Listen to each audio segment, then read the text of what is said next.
Republican legislature, the Republican governor, you see what happens in Washington, and you see the gridlock, and unfortunately, things happening in Washington, they're bad. They're not good. They're not moving the ball forward. So we're playing defense there. Our challenge is, and I want to tell you about some things we're doing here in Georgia. Our challenge is to stay on the offense and not just run a wishbone offense, but actually throw the football and score some touchdowns and move the ball in the field. So I want to challenge you guys to stay engaged. I mean, you all oftentimes will see something that happens through a website you're watching or a blog that you're paying attention to, but you find out something that happens in the Senate before I even find out about it. I'm in a House committee, so I appreciate your engagement. I want you guys to dig in to what happens at the state level. So often we watch Fox News, we watch our national news sources, and our pockets are getting picked here in the state and locally because folks are so engaged nationally. Folks lose sight of the fact that 75% of the laws that affect us every single day are happening in our state capital or happening through our state government because there's just not a news cycle that covers it. So with that, I want to share some things we're doing in the state capital. Again, I'd love to be able to move the ball as fast as we can, but as wisely and as smartly as we can. We're not just trying to do things on talking points. We're trying to do things that will actually stand the test of time and work and put into practice that can stand for 10, 20, 30, 50 years.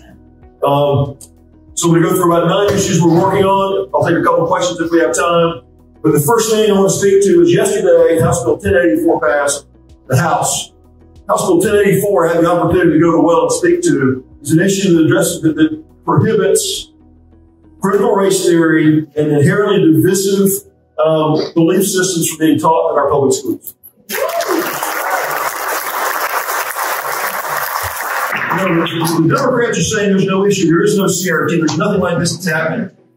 You know, I told them last year, 2020, when last cycle, I was going door to door in my district. And I walked up to a lady who, sitting in her front yard in the Legacy Park neighborhood, told me, she said, Ed, I believe the whole American system is completely and utterly broken. I mean, not just like as it is today, but as it was from the founding. And she said the founding documents are just blood-stained wickedness, and the whole thing that is America, she said, is wrong.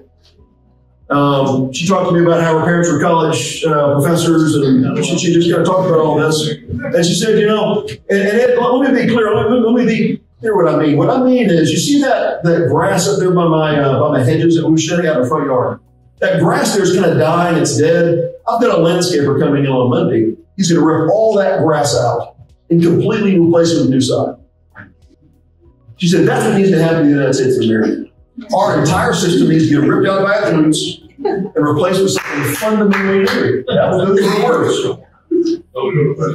So I thought to myself, wow. I mean, a gal that's got, you know, teenage kids, that's a member of our community. This isn't some paid activist from out of state that's being paid by Acorn or some out of state group. This is a citizen in what is historically a light red district in my house district, sitting in the front yard telling her stories. You know, it's also true that about 10 years ago, I was going to one of our schools, and I was passing out constitutions. Barbara Hickey, I know many of you know Barbara, she for years and years and years and years raised money to give constitutions out to school kids. And it was just a pleasure being part of her program, going to fifth graders and passing out constitutions. But I will tell you, about 9 or 10 years ago, I was passing out constitutions to kids in one of my elementary schools and talking to the class for 10 minutes, and I'd move on to the next class and give a little talk about the Constitution. And I had a 10-year-old young man take the Constitution, stand up. And let me say parenthetically, I actually respect the young man for having the guts to say this to state representative. That is, he had the guts to say this. But sadly, he had been taught, he said, he held the Constitution, and said, I don't want this. This document is garbage. This is trash. This document right here represents, and he went a whole lot of things his parents told him that Constitution represented, which was exploitation and evil and wickedness. That's what this Constitution represents. I don't want any part of this. This 10-year-old. There's a 10-year-old kid in our schools. Well, he didn't learn that, thankfully, from our schools. But he did learn it somewhere. And that philosophy is being pushed around our country. So the Democrats went to the well yesterday to suggest critical race theory and inherently divisive concepts that teach one race is good and always exploitive and others. That concept is being taught.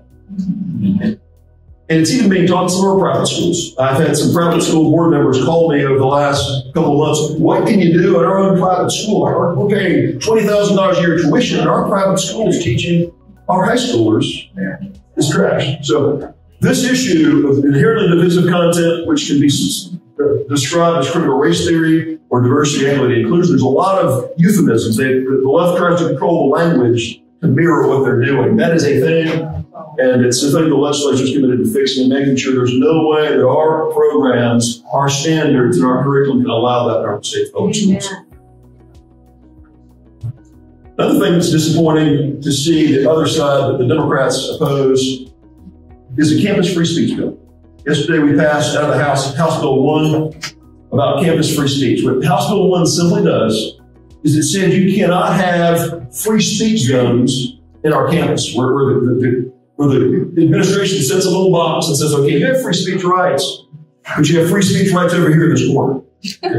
Our bill, HB 1, guaranteed the rights of folks to speak freely across college campuses. But it allowed reasonable time, manner, and place restrictions to be put in place by the campus. You can't be blaring a megaphone that wakes up all the students in the middle of the night, by the dormitories. There's certain time, manner, place restrictions that are reasonable, but there's no free speech zones. In my opinion, the free speech zones have no place on our campuses. We've seen time and time again our Board of Regents of the University System of Georgia had free speech zones to constrain kids to sort of sit aside where they can actually speak and be heard. And HB 1 assures free speech zones will no longer exist in our state's universities.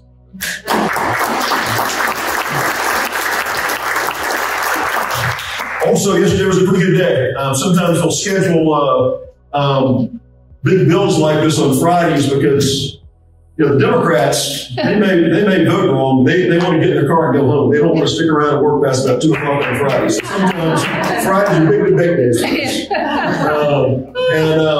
Yesterday we also passed the Parents' Bill of Rights, led by Governor Brian Kemp, which gave parents rights in the public school system to have transparency, to know what their kids are being shown in their textbooks, online materials. Give parents an appeal process. There's a number of things in this HB 1178 to make sure parents aren't just told to sit aside, shut your mouth. Public schools have this. COVID was a wake-up call for a lot of folks. A lot of parents got to see what was happening through the screens of their kids' online learning. And it's raised parents' awareness. Wait a minute, who's really in charge of it? Do I really control the education and upbringing of my kids? Or does government fundamentally do that? And Governor Brian Kemp is committed to his Parents' Bill of Rights to make sure it's clearly parents who control the outcome of their kids' education.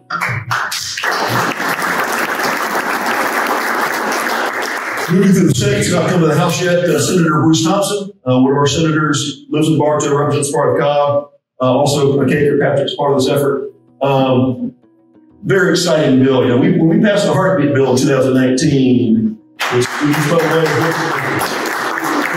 which is working its way through the courts. It's right where we wanted to be. It's the 11th Circuit Court of Appeals, and we believe, this Georgia being the first state in the nation to establish the full legal personhood of the unborn child has a run into destiny. We believe that's going to really make a national difference.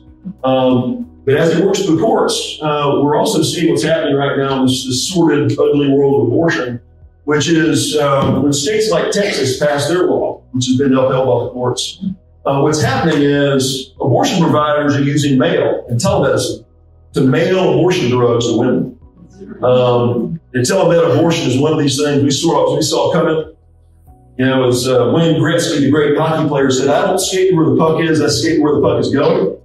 Where the puck is going in abortion is mailing abortion drugs to women so they can take these drugs and then bleed for 3 or 4 or 5 days without medical attention. It's just an ugly, ugly thing. I thank Senator Thompson and Senator Kirkpatrick for the Senate for stepping out on this. Yes. It takes some guts for Senator Kirkpatrick saying, I'm a physician, and you cannot provide proper attention to a woman and make these kinds of decisions that are examining her face to face. So Senate Bill 456 eliminates the ability to prescribe abortion drugs to women and send it to them.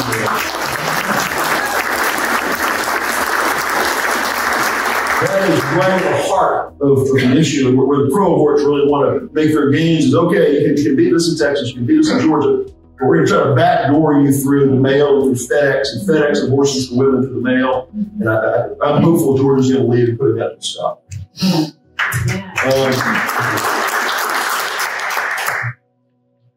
Constitutional carry. We're going to pass, I believe, a constitutional carry bill this year, which allows folks to carry a firearm by right without a permit.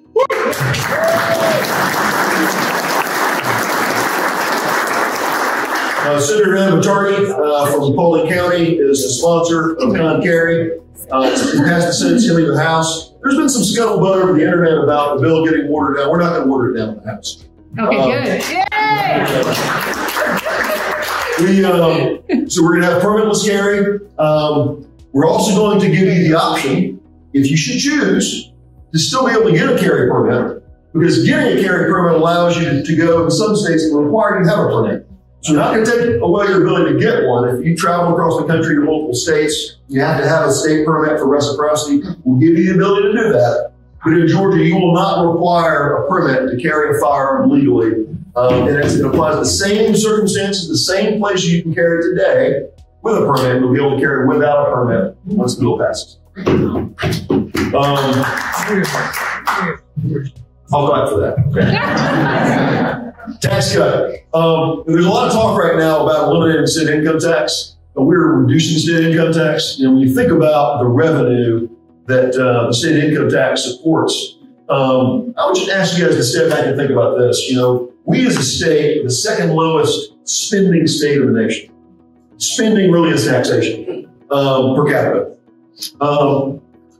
Georgia funds a whole lot more government services at the state level than most states. States like Florida and Texas. Texas, for example, has oil money that they tax the production of oil. We don't produce oil here. That's a massive revenue stream that's available to them. Florida pushes a whole lot more of their money to sales taxes and property taxes. The schools are funded much more at the local level than they are at the state level. So when you think about total taxation in Florida, they may not have an income tax, but their total taxation is actually higher than ours. Okay? So we are, however, still committed to reducing the income tax where we can, and we're going to make $1 billion tax cut this year. We're going to reduce the state income tax from 5.75% to 5.25% this session, and raise the level of exemptions so you're exempt from taxation completely at a higher level, and the rate that you are taxed drops from 5.75 down to 5.25, moving the direction it needs to go. That's going to happen this year. That will be the biggest tax cut in the history of Georgia. We're very, very excited about that. You know, the revenues bounced back well after COVID, and we're not just going to kind of fall back and get loose and sloppy with our spending and kind of go back our old ways. We're going to take the belt tightening that happened through COVID, and we're going to keep the belt tight so we can move forward and stay a low tax, pro freedom state.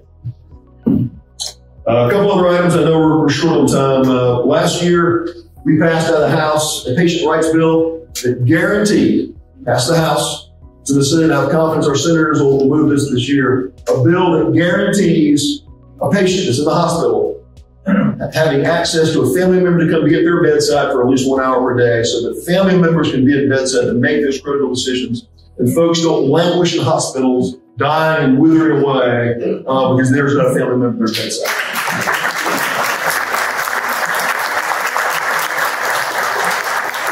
It is absolutely horrific. The calls I've gotten, I was a sponsor of HB 290 last year, passed out of the House strongly. The Speaker of the House got in behind us. I mean, it was a broadly supported bill by Republicans.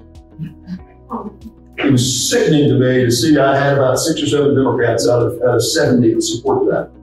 The Democratic Party overwhelmingly said, you know what, hospital providers can have absolute control, can make all the decisions. And mom can just sit down in the waiting room downstairs and cry, but she can't be at dad's bedside to make these life-affirming decisions. And we're going to fix that this year. Amen.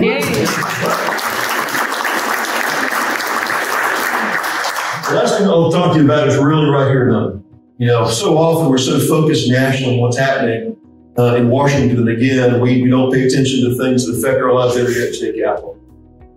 But it's even more personal, even closer this year.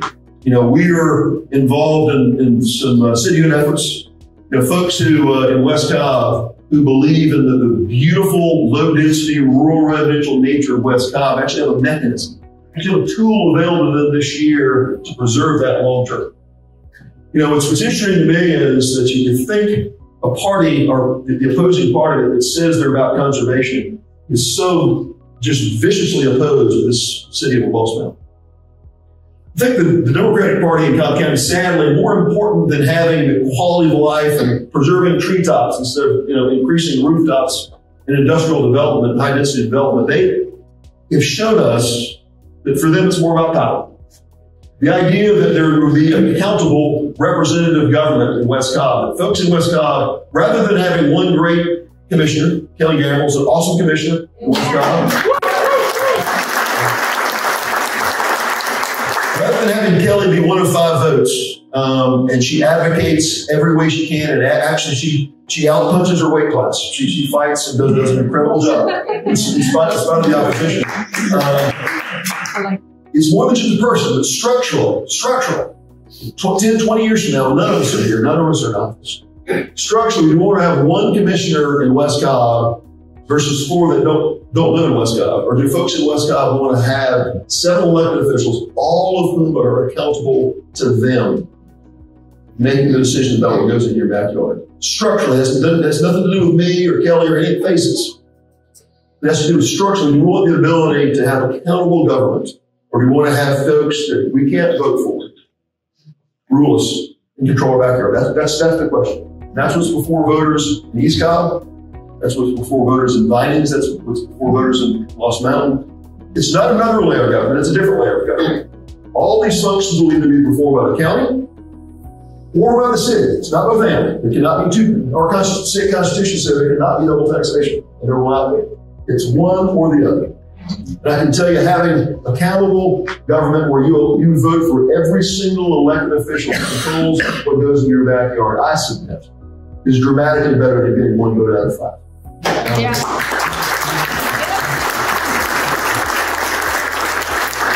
I just want to I'll take some questions here.